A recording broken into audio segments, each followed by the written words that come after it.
મધ્ય ગુજરાત પર રિસાયેલો મેઘો હવે લોકોને ડુબાડી મારવાની જીદે ચડ્યો હોય એવું લાગી રહ્યું છે, કારણ કે મધ્ય ગુજરાતમાં અવિરત પડી રહેલા વરસાદથી વડોદરા ડૂબવા લાગ્યું છે। ભારે વરસાદથી વડોદરાના અનેક વિસ્તારો બેટમાં ફેરવાયા છે, તો વિશ્વામિત્રી નદી જાણે કહેર મચાવવા પર આમાદા થઈ છે। વડોદરાની સાથે અમદાવાદમાં પણ રહી રહીને વરસાદ એવો વરસ્યો કે મુશ્કેલી આપતો ગયો। હવે રોડ રસ્તા પર વાહનોના બદલે બોટ ચાલવા લાગી છે। મધ્ય ગુજરાતમાં જળ પ્રલય, વડોદરા પાણીના હવાલે, અમદાવાદમાં અનરાધાર। મધ્ય ગુજરાતમાં વરસી રહેલા આફતના વાદળોથી સંસ્કારી નગરી ડૂબી રહી છે। વરસાદ અને વિશ્વામિત્રી નદીના પાણી ફરી વળતા વડોદરા રીતસરનું ડૂબવા લાગ્યું છે।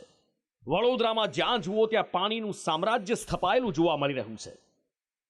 આ જળ પ્રલય કેવો છે એ સમા વિસ્તારના સિદ્ધાર્થ બંગલોઝના રહીશોની હાલત પરથી સમજી શકાય છે। સિદ્ધાર્થ બંગલોઝના બધા જ મકાનો એક માળ સુધી પાણીમાં ડૂબી ગયા છે। લોકો જીવ બચાવવા ઉપલા માળ પર ચડી ગયા છે, જ્યાંથી એ વિડીયો બનાવી મદદની ગુહાર લગાવી રહ્યા છે।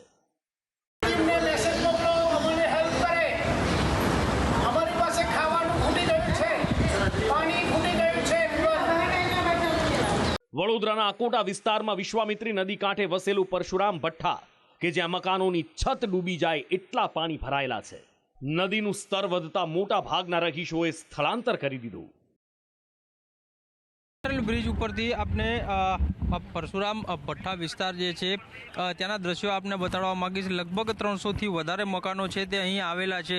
બાજુમાં જ વિશ્વામિત્રી નદી જે છે તે પસાર થઈ રહી છે। હાલ સામાન્ય સંજોગોમાં 27થી 28 ફૂટ જે છે તે ડેન્જર માનવામાં આવતું હોય છે, પરંતુ હાલ 35 ફૂટે નદી જે છે તે વહી રહી છે અને તેના પાણી જે છે તે આ સમગ્ર વસાહત છે તેમાં ફરી વળ્યા છે અને લગભગ તમામ ઘરો જે છે તે પાણીમાં ગરકાવ થઈ ગયા છે અને લોકો હાલ છાપરા ઉપર રહેવા માટે થઈ અને મજબૂર બન્યા છે। મહત્વનું છે કે આ પાણી ઓસરતા હજી લગભગ 2 દિવસ જેટલો સમય લાગે તેવી આશંકા જે છે તે સ્થાનિક વહીવટીતંત્ર દ્વારા વ્યક્ત કરવામાં આવી છે।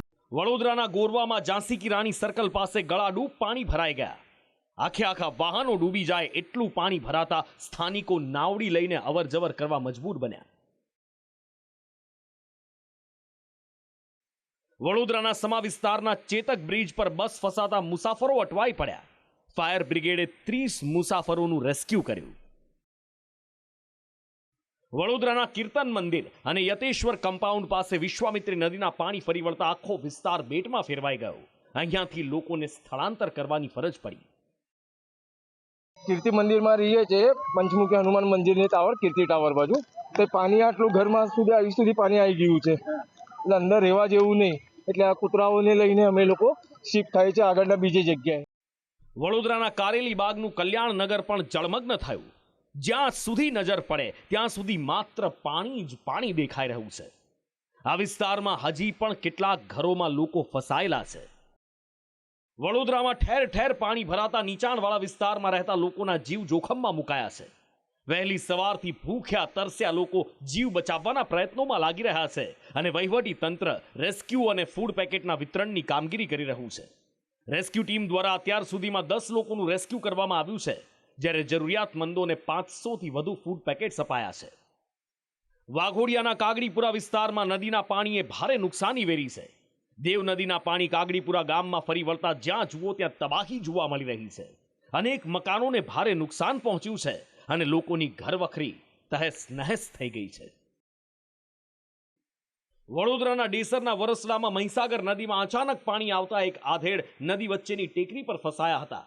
આ આધેડને બચાવવા માટે હેલિકોપ્ટરની મદદ લેવામાં આવી। આ હેલિકોપ્ટરથી આધેડને રેસ્ક્યુ કરી તેમનો જીવ બચાવી લેવામાં આવ્યો। વડોદરાની થુવાવી વસાહતમાં 6 લોકો ખેતરમાં કામ કરવા ગયા હતા અને અચાનક દેવ અને ઢાઢર નદીના પાણી ફરી વળતા એ લોકો ત્યાં ફસાઈ ગયા। બધાના જીવ પડીકે બંધાયા હતા અને કલાકોની જહેમત બાદ ખેતરમાં ફસાયેલા આ લોકોનું રેસ્ક્યુ કરવામાં આવ્યું।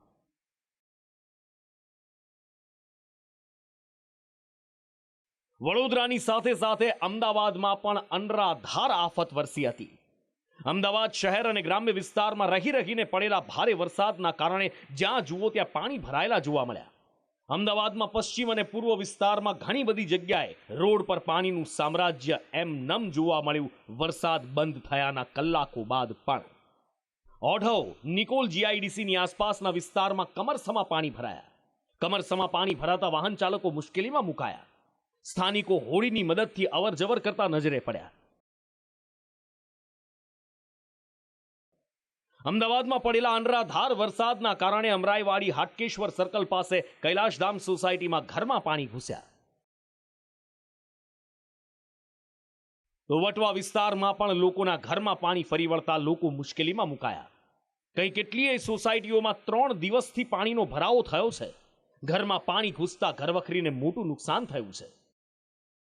3 દિવસ થયા છે. પહેલા અમારા ઘરમાં પાણી હટતા નથી. ખાધા પીધા વગરની બધી પબ્લિક બેસી રહી છે. આ પાણી ખસતું નથી. હવે આનો નિકાલ તમે અમને લાવી આપો, કાંઈ તો કાંઈક આગળ કાર્યવાહી કરો. નહીં પ્રકાર છે 3 દાડા થઈ ગયા છે, ખાવા પીવાનું કશું નથી.